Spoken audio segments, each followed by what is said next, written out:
बड़े सम्मान के साथ रईस खान साहब का आपने नाम लिया।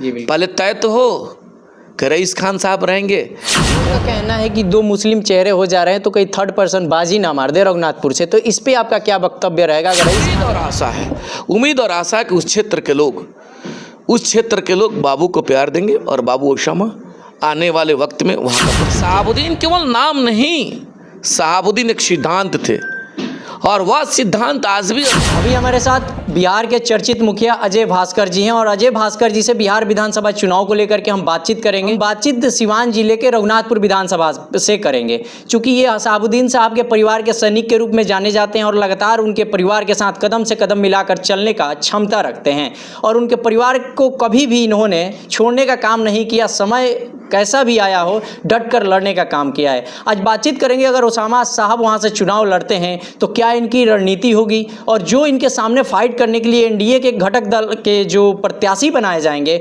उनको कैसे परास्त करने की इनकी योजना बनाएंगे। सर बहुत बहुत आपका स्वागत। धन्यवाद। बड़ा बेहतरीन सवाल है। एक सिपाही के रूप में जो जिम्मेवारी कंधों पे मिलती है, प्रयास आदमी करता है अपने सेनापति के लिए, अपने जो है सो अपने टीम के लिए, अपने यूनिट के लिए मजबूती से आदमी कार्य करता है। उसी कड़ी में आप सवाल अगर पूछ रहे हैं कि कौन सा रणनीति होगा, निश्चित तौर पर रघुनाथपुर के मालिकों के बीच में हम सभी जाएंगे, जाकर के मुद्दाओं पे हम उन सभी मालिकों का ध्यान आकर्षित करवाएंगे कि आप अगर एक युवा चेहरा को अपना प्यार देंगे तो कल विधानसभा का आवाज़ बनेंगे या उस परिवार का चिराग है। बाबू ओसामा उस परिवार का चिराग है जिस परिवार ने सिवान को ताकत दिया, जिस व्यक्ति का नाम शहाबुद्दीन था। शहाबुद्दीन केवल नाम नहीं, शहाबुद्दीन एक सिद्धांत थे और वह सिद्धांत आज भी स्थापित है। नहीं रहने के बाद भी तमाम बिहार में उनके फॉलोअर्स हैं, उनके जानने वाले लोग हैं, उनके चाहने वाले लोग हैं। उनके चाहने वाले लोग ये कह रहे हैं कि अब हम लोगों की आवाज़ कौन बनेगा, तो उस परिवार का चिराग बाबू ओसामा बनेंगे। तो जो लोगों ने देखा है, जो चाहते हैं लोग कि हमारे क्षेत्र के विधायक के रूप में हमारी आवाज़ बने, इन चीज़ों को मालिकों तक हम सभी लेके जाएंगे। यही तो सबसे बड़ा रणनीति है कि उन मालिकों तक तो जाइए, अपनी आवाज़ को रखिए, उन मालिक से निवेदन करिए कि एक बार जज करिए कि जो आपका बेटा आपके बीच में आकर के अनुरोध कर रहा है, आग्रह कर रहा है, विनती कर रहा है, निवेदन कर रहा है, उनके अनुरोध को सुनना है।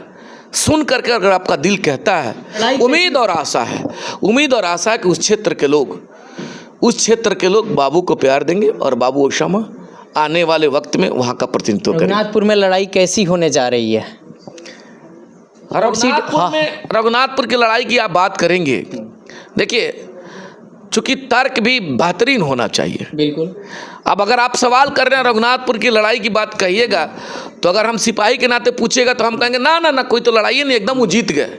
सवाल ये नहीं है। नहीं, ऐसे हो भी नहीं सकता। ऐसा हो भी नहीं सकता। उन चीज़ों को हम लोग समझ रहे हैं, चूँकि हम लोग का 20 साल जो हम लोगों ने गंवाया, उन चीज़ों को हमने देखा है।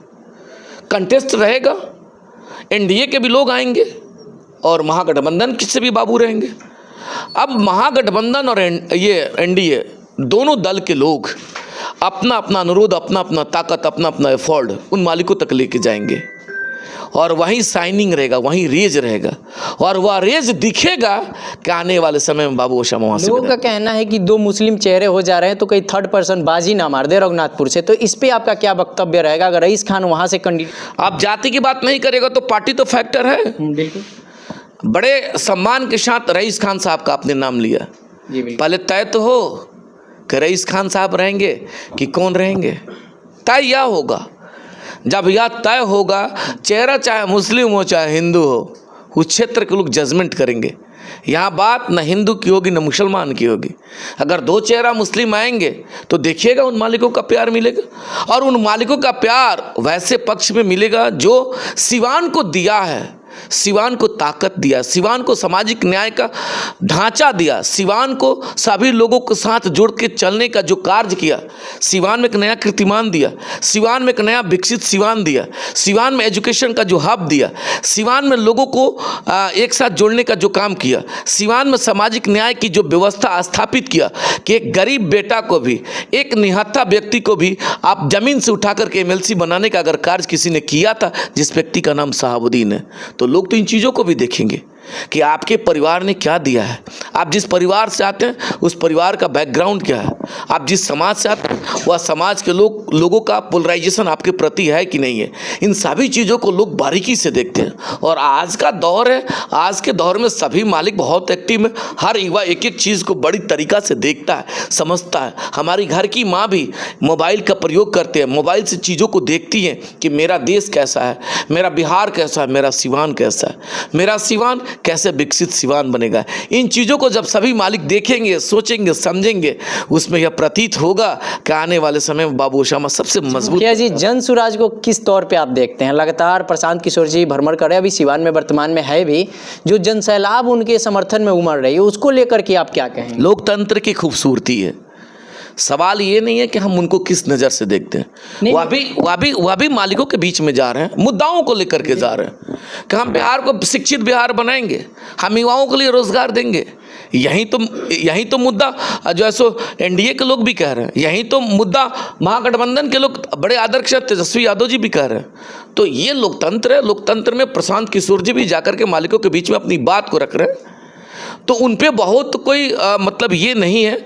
वह भी अपने अनुरूप उन मालिकों तक जा रहे हैं और सम्मान के साथ इस बिहार के माननीय मुख्यमंत्री भी अपने विज़न को लेकर के जैसे बिहार के मालिकों तक जा रहे हैं। और उसी कड़ी में बिहार के एक डायनेमिक फेस के रूप में तेजस्वी यादव जी भी अपने विज़न को लेकर के बिहार के मालिकों तक जा रहे हैं। तो ये लोकतंत्र, सब लोग जा रहे हैं और बिहार के लोगों में एक बहुत बड़ा ताकत होता है और वह ताकत निश्चित तौर पर जो बिहार के हक में बेहतर होगा उनको ताकत मिलेगा। रघुनाथपुर विधानसभा वासियों से क्या अजय भास्कर का अपील रहेगा? अपील करेंगे, युवा चेहरा को मौका दीजिए और जिस प्रकार से सिवान को विकसित सिवान बनाने में ये शहाबुद्दीन साहब का जो एफर्ट था, वैसे ही एफर्ट बाबू ओसामा रघुनाथपुर के लिए लगाएंगे। यही अपील करेंगे, यही अनुरोध करेंगे।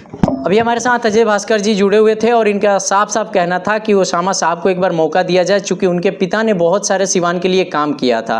पिता के काम पे पुत्र को इन्होंने रिप्रेजेंट करने का काम किया है। हो सकता है पुत्र भी बेहतर अपने पिता से अच्छा काम करे। अब देखना ये होगा कि आगामी विधानसभा में जनता का मूड क्या होता है और किन को समर्थन दे करके विधानसभा में भेजने का काम करेगी। बहरहाल बने रहें।